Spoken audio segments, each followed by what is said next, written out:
Since the days of the American Revolution, African Americans have answered the call to defend our nation, our freedoms, and our way of life.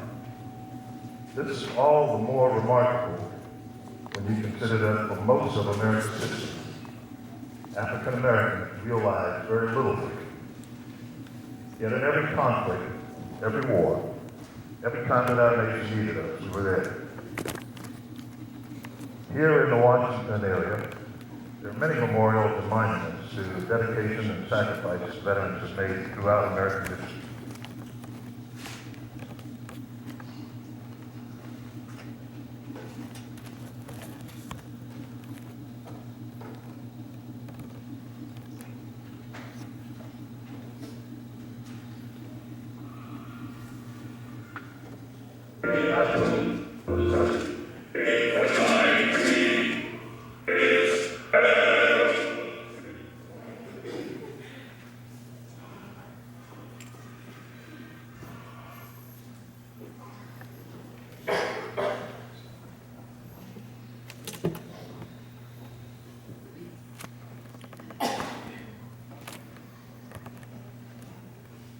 Now I'd like to devote a few minutes to the period between 1941 and 1945, World War II.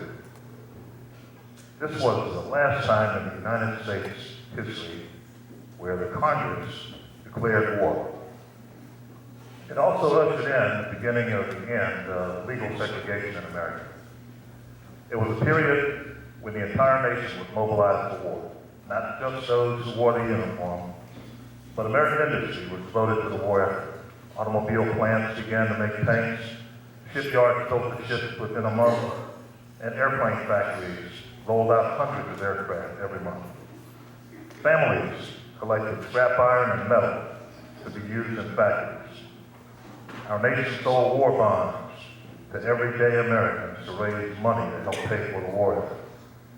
And Americans at home willingly endured rationing of things such as meat, gasoline, and sugar, because these items were badly needed at the war front.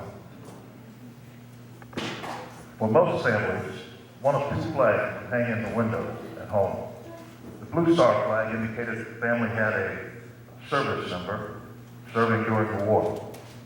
The Gold Star flag would indicate that that family had lost a loved one in that war effort. Thus, Blue Star mothers and Gold Star mothers were common all across America. Women went to work in the government and in factories on a scale larger than had ever been seen before. Every able-bodied man was called to duty to help fight, and women filled the jobs that the men left. My father, my father's father, my father's brother, my mother's brothers, and even my mother were all involved in the war effort. My mother worked in a bomb factory at the Washington Navy Yard. All of our families is full of dedicated men and women who answered the call. Every man around that time, and many women, served in uniform. Those at home served in the Civil Defense Force. World War II cost the lives of as many as 120 million people worldwide, including over 400,000 Americans. This greatest generation answered the call, and for African Americans in uniform, their fight was on two fronts, on the battlefield, as well as the fight against the limited opportunities imposed by segregation. They trained in segregated locations away from white soldiers, Marines, and sailors. They fought in all black military units that you rarely, if ever, see portrayed in movies or included in most history books. Many are well known, such as the Tuskegee Airmen and the Monster Point Marines. However, it's not that often that you will hear about the 761st Tank Battalion that fought in Europe and even liberated one of the Nazi death camps. It's not often that you will hear of the 555th Parachute Battalion, an all-black unit of elite parachuters, or of the USS Mason, a U.S. Navy destroyer manned with an all-black crew.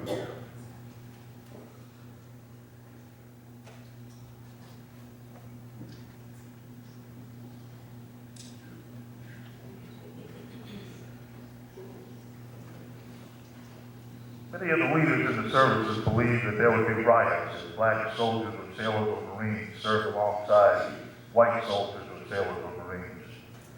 And heaven forbid if a black person would be placed in a position to give orders to a white soldier. You may never have heard of the African American members of the Women's Army Corps, or the WACs, who served in Europe during World War II.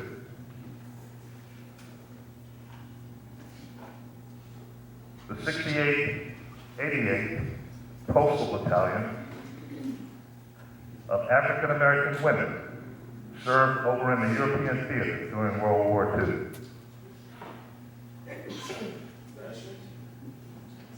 We know of their sacrifice and of the sacrifices of so many others from our neighborhoods. This story must not be allowed to die off with this generation, who are all in their 90s today. Their dedication helped to build the world as we know it.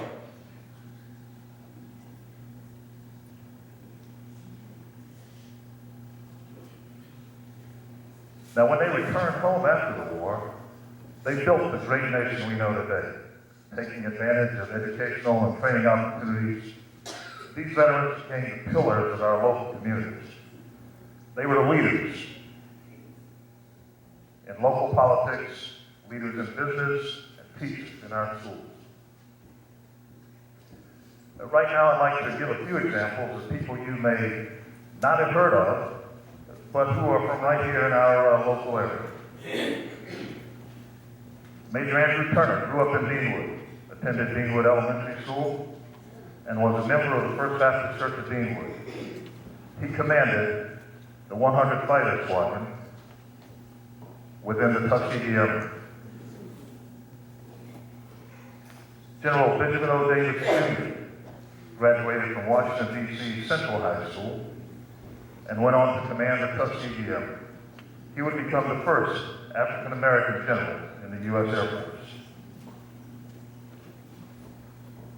Wesley Brown, after graduating from Dunbar High School, entered the U.S. Navy during World War II. His experience helped him to survive the 4 years at the U.S. Naval Academy and become the first African American to graduate from the U.S. Naval Academy in 1949. Edward William Brooks III also grew up in Deanwood, perhaps a mile from here. He graduated from Dunbar High School and from Howard University, and then served 5 years in the U.S. Army during World War II as an infantry officer. Following the war, he attended Boston University Law School, and in 1966, he was elected to the United States Senate from the state of Massachusetts, the first African American to be elected to the Senate since the day following the Civil War. And this very sharp-looking young man entered the service after graduating from B.C. Public Schools in 1941. You know him here as Earl Wormley.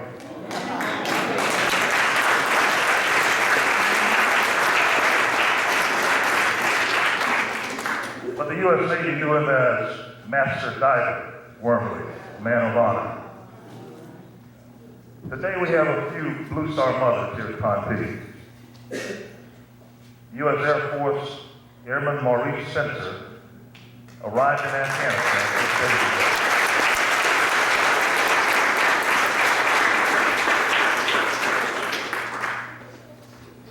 U.S. Navy Airman P.J.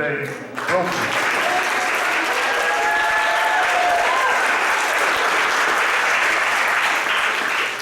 is presently serving on the aircraft carrier USS George Washington, based in Japan, and covering the entire Pacific area.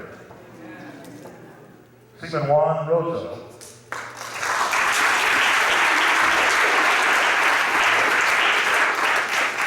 is also serving with the Navy in Japan on the aircraft carrier George Washington. At this point, I would like to invite all veterans of all of the services of all times to please stand so that we can recognize you and salute you appropriately.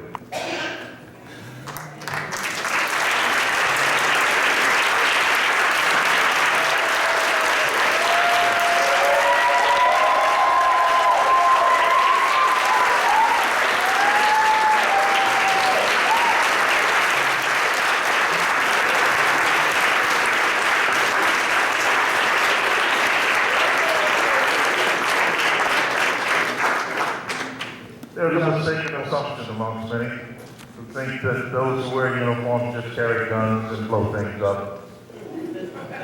But we know from the examples that we've seen today, that veterans build things. They build communities.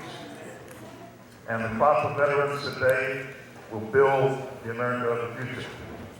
May God continue to bless our veterans for what they've done and for what they continue to do for our church, for our communities, and for our nation.